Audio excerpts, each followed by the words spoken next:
সাথে একটি নতুন ভিডিও নিয়ে চলে আসছি। তোমরা দেখে খুব এনজয় করবে।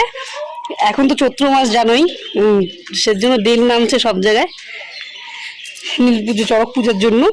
তো চড়ক পূজার জন্য যে দেল নামে, তখন যে হচ্ছে সবাই ছোট ছোট, এখানে দেখি ছোট ছোট বাচ্চা বাচ্চা ছেলেমেয়েরা কালী শিব সেজেছে, তাদের নাচ আজ তোমাদের আমি দেখাবো, দেখতে থাকো। আর ভিডিওটি দেখে বলবে কেমন হয়েছে।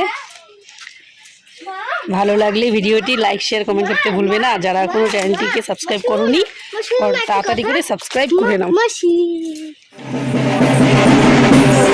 গামছাগুলো, গামছাগুলা